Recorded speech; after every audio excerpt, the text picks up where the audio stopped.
Turn our attention back to rugby. Here on OTB, we're going to be broadcasting 9 matches of the British and Irish Lions tour of South Africa and off the ball, which started with Saturday's warm-up game against Japan and continues with this weekend's game against the Emirates Lions. Our coverage will be brought to you in association with Vodafone, lead partner of the British and Irish Lions, and it all started on Saturday against Japan when Andy Dunn was on with Neil for the match live on News Talk. Brian O'Driscoll and Alan Quillen are going to be alongside Neil for commentary of the 3 test matches, with Devin Toner, Niamh Briggs and Jack Carty among the co-coms for the warm-up games. And you'll also find reaction to the opening game with Andy Dunn and Keith Wood on our YouTube channel and in the OTB Rugby podcast stream. I'm delighted to say Matt Williams is with us this morning. Matt, do you think there are going to be test matches? What's your gut instinct at the moment? Julie, we were always going to be in this situation, the way COVID was there. And just looking at how other tournaments, sporting tournaments around the world have gone, be it the IPL, the International Cricket Tournament that was in India that was abandoned, the Sri Lanka cricket team toured South Africa and really had a torrid time. They got through it, but there was only like 12 people playing cricket all day. That was not multi-games, multi-venues and so on. I think it's going to be a challenge, especially after what we've just heard from the camp in South Africa. Looks like the games against Georgia are highly doubtful, if not already abandoned. In reality, they mightn't have announced that, but reality might have already abandoned them, which means the South Africans will be going into these games against the Lions with 0 warm-ups. They'll have to use the provincial games, let their players play in some of them. So it's hugely problematic, mate. Whether it goes ahead or not, I think it's too early to say, but I think it's certainly weighing on the side of it's getting more unlikely. We'll obviously keep a very close eye on that. In the meantime, and pending the information coming through that it isn't going to happen, from an Irish perspective, obviously the weekend, the big news is Conor Murray as Lions captain. And we were asking this question a little bit earlier on. Did Irish rugby miss out on not having Conor be a captain for Ireland in the past? Is there something that sometimes it takes an outsider to come and say, that guy's amazing, you guys should really have made him be in charge here before? Or is it needs must from Warren Gatland's perspective? What's the truth? That's a really difficult one to answer. Certainly don't want to take anything away from Conor. I've admired Conor for many years, the best box kicker I've ever seen, a great scrum half. Probably from an Irish perspective, we knew how great he was a few years ago, and after his neck injury, he probably hasn't regained the form that he was in before that. But I think he's been surrounded by so many great leaders as Ireland have had, and the history of Irish rugby is littered with this great quality of leadership that it wasn't required of Conor to be a captain. Now, remember, as a 9, you're a leader anyway. Like, you can't be an international 9 or 10 and not be a leader. You have to lead on the field, at training and so on. Captaincy is a different issue, but he has always been a leader, but has not been required to be a captain. I was surprised that Conor was selected. He wasn't someone that I thought would get it because I thought his position in the team was not absolutely welded on. Now, that selection of captaincy means that Warren Gatland thinks he is the starting 9, and he also tells us that Farrell's not a starting 10, and probably it also goes on to say that Gatland regards him very, very highly as a leader who'll show what to do by actions rather than words. So have we missed it? Probably not, because we haven't had a crisis of captaincy in Ireland. We've always had quality captains, but he has always been a leader that's been under our nose. Is there a possibility that he comes back from the Lions tour and Andy Farrell goes, right, you're going to be my captain now, because actually more than likely you are guaranteed your place between now and the World Cup. Sexton not so guaranteed, and James Ryan's just had these constant kind of injury issues and a bit of form problems over the last while as he kind of grows into his body as a man now in the middle stage of his career. Just take a little bit of the pressure off James Ryan. Yes, I do think that, and it's certainly the first thing that came into my head, that James Ryan's an exceptional young man. To hear him and speak and being interviewed, he's certainly got the potential to be a great leader. He's just hit a bit of a form slump and injuries, as you say, Joe, and maybe this takes some pressure off James, because he was carrying a lot of expectation A lot of people, including me, were touting him as a Lions captain 18 months ago, 12 months ago, as a possible Lions captain. That was, as we were, Maro Itoje. Both locks have suffered some dip in form since then. And Connor might very well be a bridge between now and the next World Cup. Johnny's coming towards the end. Where will he keep going? We don't really know. But either way, we do have to plan for the future, and Connor certainly might be that answer. And I think if you talk to people like Brian O'Driscoll, I know is a regular on your show, when Brian started his captaincy, he didn't really want to be captain and didn't really know how to be a good captain. And we saw Brian grow into not just a good captain, one of the all-time great captains of world rugby. And I guess Paul would be the same, a little bit different for Paul, but Connor might come back from this tour still the quality leader he was, but he might develop into a really powerful captain. Because the captaincy, you can do it in different styles. There's different captains, they do it their own way.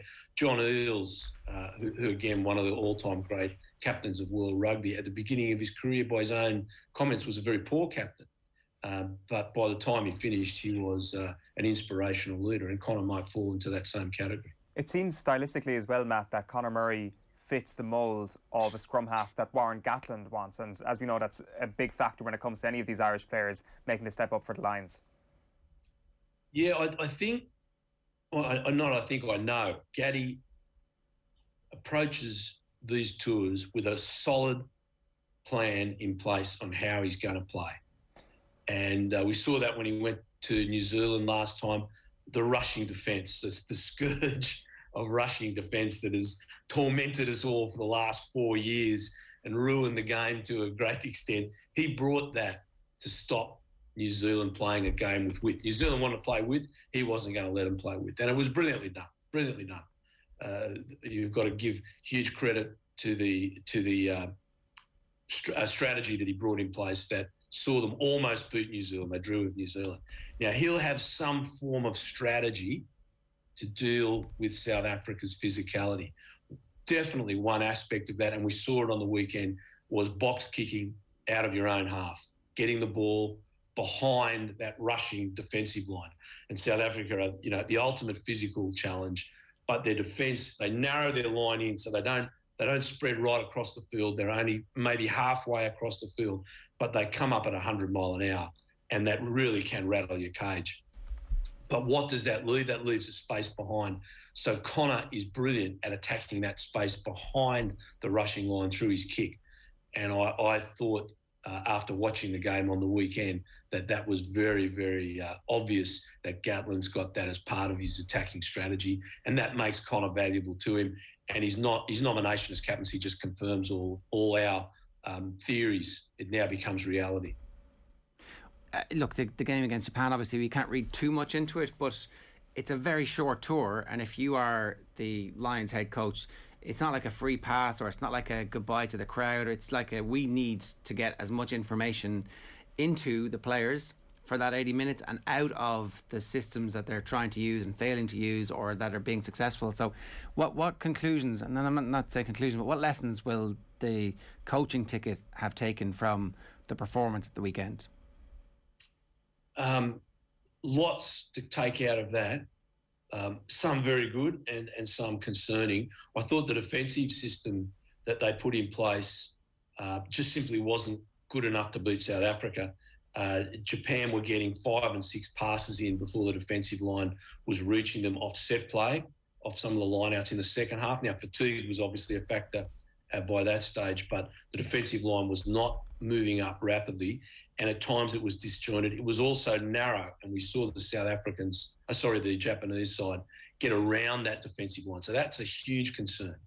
The set plays went well, because when you go to South Africa, they've based winning 3 World Cups on a dominant pack. Their scrum and maul is exceptional. They have a great kicker at 10 and a great goal kicker.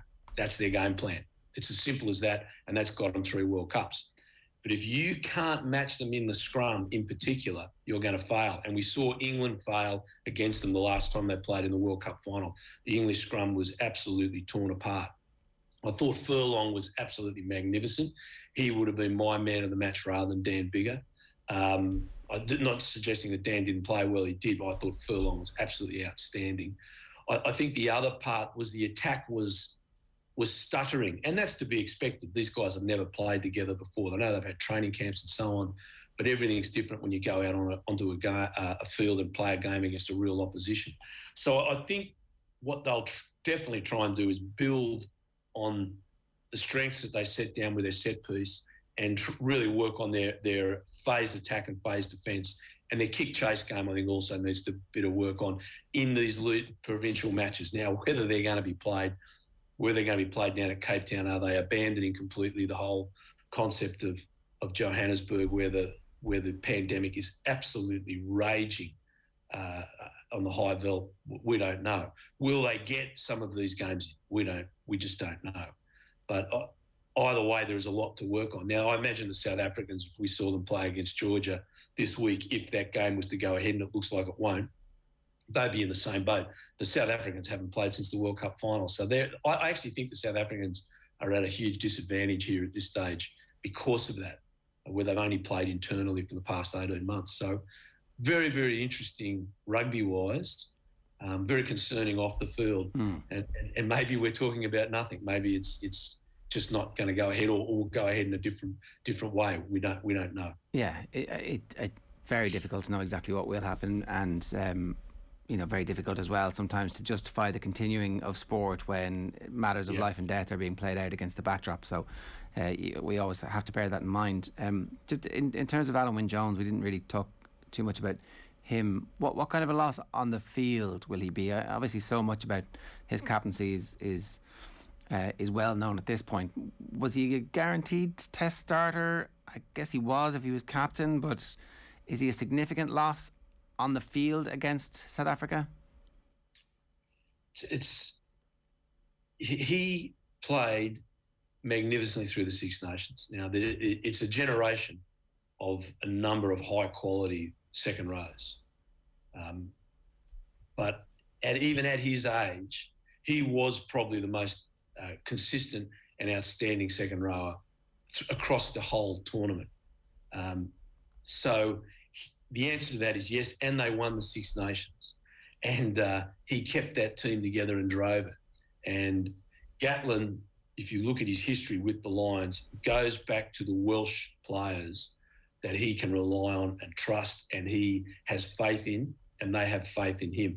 And that goes right back to Australia when he dropped Brian O'Driscoll for that last test and put the Welshman in through across the team. Everyone criticised him, and the Welsh came out and won. Now, the Australians did a lot of things wrong that game, as it's since turned out that they changed tactics on the field and so on. But that doesn't make any difference.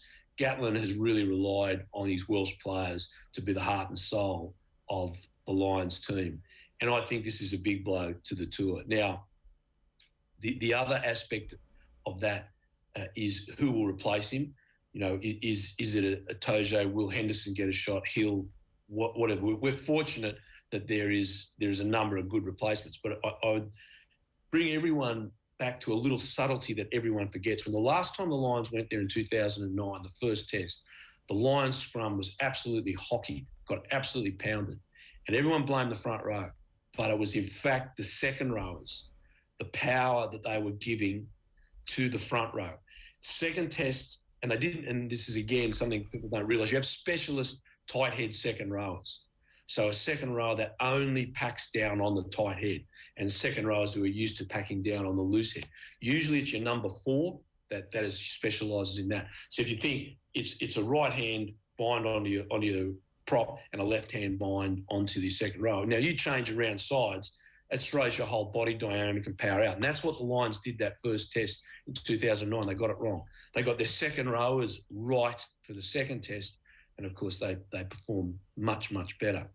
So that particular position of who goes, the combination of the second row is not just about lineouts and not just about who's around the field. They're going to need specialist tight head locks in that second row. So that opens up the whole gambit there. And Henderson has certainly come into play straight away. His scrummaging the other day was behind Furlong was absolutely excellent. I thought Henderson was a shout for a potential captain, actually, given everything that was going on as well. That, You had Henderson, you had Hogg from Scotland, captain of Scotland, the captain of Ulster, and the captain of England, all ignored. So they got a pretty clear message via Conor Murray's captaincy as well. You're going to have to work, mate. Otherwise, you're not going to make the team. Yeah. So it was very, very interesting. But I did think Henderson was a shout as well. Is Owen Farrell going to play at 10? Do you think? Does he have time to take Biggar's position? Well, obviously they've got question marks on that. 12 months ago, Owen Farrell was absolutely locked on into that team at 10 or 12. That is not the case now. His and Mario Toje's loyalty to Saracens has really cost them. Now, we saw that in the Six Nations. Farrell had his worst series of tests I've ever seen him play. I'm a great admirer of Owen Farrell. I'm not a detractor. I'm an admirer. He's tough, he's hard, he's skillful, but he has not been playing well, and the time spent in the championship in English second division has not been good to any of those Saracens players. They are all behind, and Gatlin sees that. So the Farrell really needs these warm-up games to go ahead. If the warm-up games don't go ahead, he won't make the test side. Yeah, I mean, look, it'd be very interesting to see what the test side would be if there are no warm-up games and we go straight to 3 tests. Like the team that started at the weekend, that's the team that has. They all have the jersey at the moment, you know, and all those later rivals. It'd be kind of tricky enough to get them into the team. So, look, plenty for us to think about. Matt, great to have you with us. Pleasure, guys. Nice to talk to you. It's Matt Williams there giving us some thoughts this morning on the lines of the weekend. What do you think, Owen? It's like, as I say, it's going to be a fascinating couple of weeks that you could have 2 teams going into this relatively cold, especially on the South Africa front. I mean, those tests against Georgia may have even been viewed as not adequate preparation, given they've been off for 18 months or thereabouts. So, yeah, maybe they come in undercooked, maybe they come in nicely rested. I mean, obviously a fair few of them are playing in Europe as well, so that they'll be fine as individuals. It's just the cohesion in that team that they may be missing. But I'm sure after about 20 minutes of the first test, you'll be like, why were we worried about these Springboks not posing a test again? Mario Rosenstock did a piece with John Duggan on 2 Sundays ago, I think, at this stage, where he was talking about having fallen out of love a lot with the Premier League, but that for whatever reason it is, the theatre that the Lions produces is something that he finds always sucks him in. And I have to say, I was exactly the same. Like, there's been a couple of Lions tours in the past where I've been like, does this make any sense? It's completely anachronistic. And then as the test gets closer and closer, and there's definitely going to be some Irish players on the team, you're like, oh, I'm stuck back in. And then when Conor Murray was named captain at the weekend, you were like, an Irish captain, we're going to South Africa again. Watching that second test from 2009, like, I mean, I'm desperate for the Lions to beat South Africa. Let me just put it like that. Yeah, it is obviously a terrible shame that it's going to happen in the circumstances that it is, that you're not going to be able to have that sweet satisfaction if the Lions do end up winning it, because it'll just be in an empty stadium. I guess the one thing I was looking forward to at the weekend was maybe another Irish person being called up, and then maybe all of them could have started, and then they would officially have to be renamed the Irish and a few British Lions. I mean, we'll have to wait for another that day's coming. 8:54 this morning, OTB AM, brought to you by Gillette. Good morning. Start with Gillette, but your best face forward with their new and improved razors.